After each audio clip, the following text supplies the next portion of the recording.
Donc c'est une image que beaucoup de gens ont du digital nomade, une personne qui va vivre avec son sac à dos et qui va bouger toutes les semaines dans différents pays, qui va vivre un peu à 100 à l'heure. Ça, on te l'avait déjà expliqué, ça existe, mais nous, ce qu'on recommande, c'est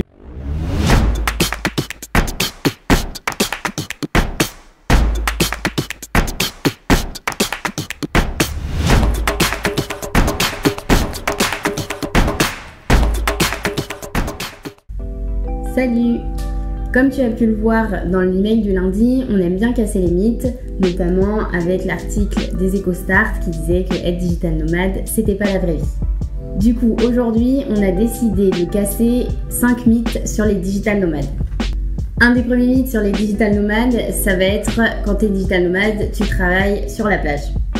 C'est simple, déjà quand tu tapes digital nomade sur Google, tu vas tomber que sur des photos de gens qui travaillent avec leur chapeau sur la plage et leur ordinateur, alors que dans la réalité, c'est impossible de travailler de cette façon-là. Déjà, il va faire très chaud, donc tu peux pas être avec ton ordi, etc. en train de bosser efficacement en tout cas. Ensuite, tu as le reflet dans ton écran, donc je pense que tu vois rien. Deuxièmement, t'as pas de prise, t'as pas d'alimentation, donc je pense que ça peut pas durer très longtemps. Et ensuite, je pense le sable aussi. Si tu mets du sable sur ton ordi, ce serait bête de bousiller ton ordi, sachant que c'est ton outil de travail. Tu vas éviter de prendre des risques de la sorte. Donc clairement pour nous, ça ne représente pas la réalité. Nous, comme on te l'a déjà dit, ce qu'on préconise, ça va être travailler soit dans des coworking ou des cafés pour être efficace et beaucoup plus productif. Et puis bon, à quoi bon être sur la plage si tu es avec ton ordi en train de travailler? Donc autant être sur la plage et profiter et être dans un coworking ou un café pour travailler, pour bien séparer les deux et casser ce mythe.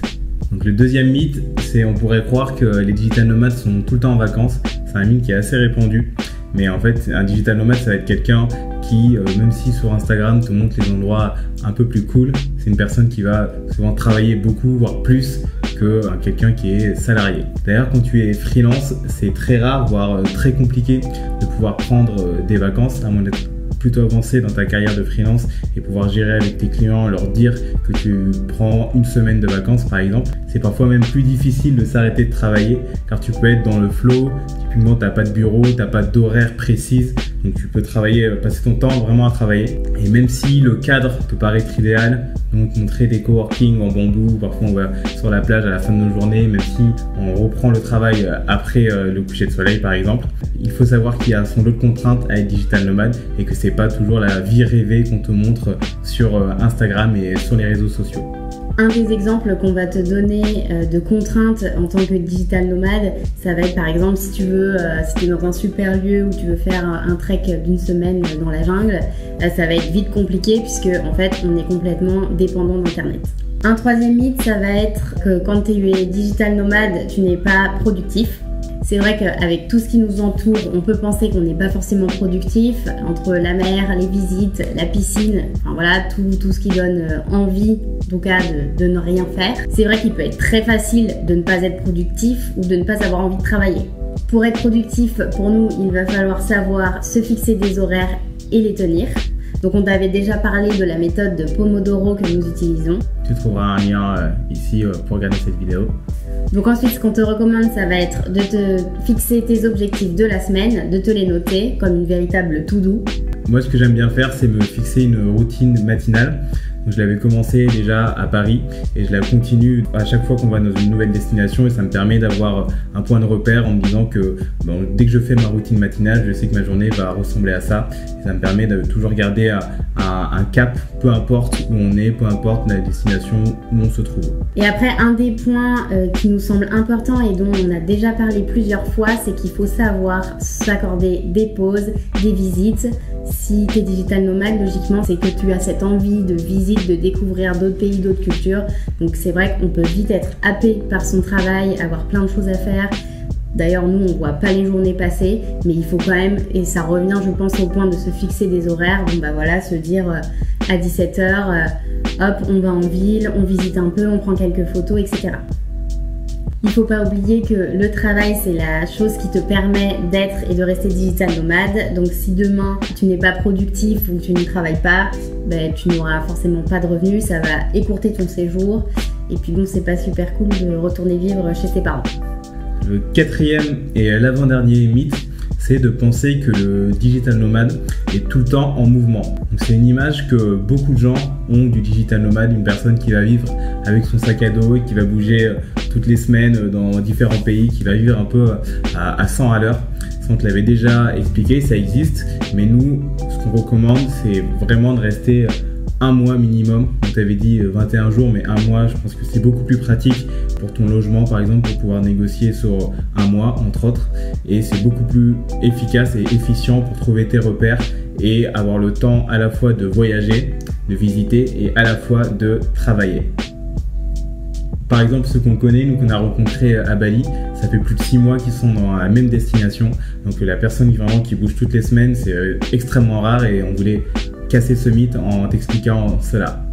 Et le dernier mythe dont on voulait parler, ça va être qu'il n'est pas possible de se faire de vraies relations quand on est digital nomade.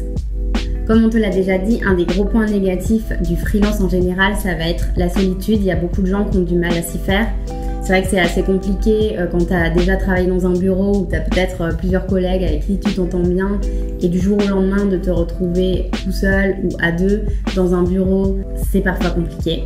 Et c'est vrai qu'en partant, nous on pensait se retrouver un peu que tous les deux et au final, on s'est rendu compte que ça n'a jamais été aussi facile de rencontrer des gens. En effet, on a remarqué que c'est plus facile de rencontrer des gens quand on est à l'étranger, tout simplement parce que tout le monde est super ouvert, il suffit parfois d'un sourire pour engendrer une discussion, aller boire un café et se raconter nos vies. Il y a un deuxième point qui est top pour les rencontres et je crois que tous nos amis qu'on a rencontrés, en tout cas en Asie, c'est grâce à ça. Ça va être encore une fois les réseaux sociaux, notamment Instagram. Il suffit de voir qui est dans le coin où tu es, etc., leur envoyer un petit message. Et puis on a fait plein de rencontres comme ça et aujourd'hui on peut se dire que ce sont de vraies relations et de vraies amitiés qui se sont créées.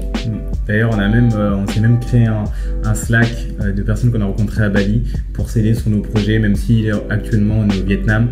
On s'écrit régulièrement pour se motiver sur nos projets. Donc ça a créé même des envies de business. Et il y a une autre chose qui est en train de se créer, mais je pense qu'on en parlera un peu plus tard. C'est avec Margot qu'on a rencontré et qui veut lancer un espèce de collectif de freelance qui s'appelle le Hub Nomade.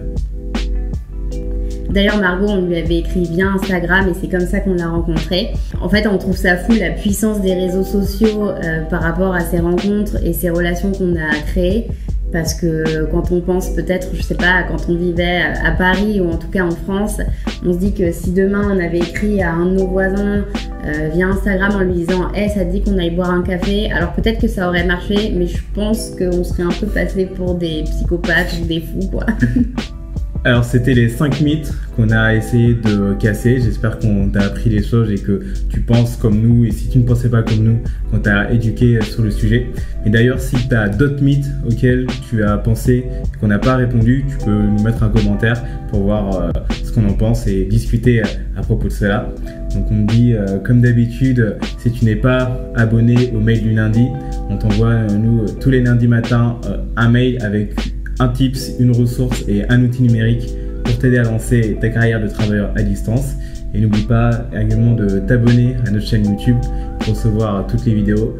Active la cloche des notifications et mets-nous un petit like, ça nous aide beaucoup pour le référencement. Et on te dit à très bientôt. Salut! Salut!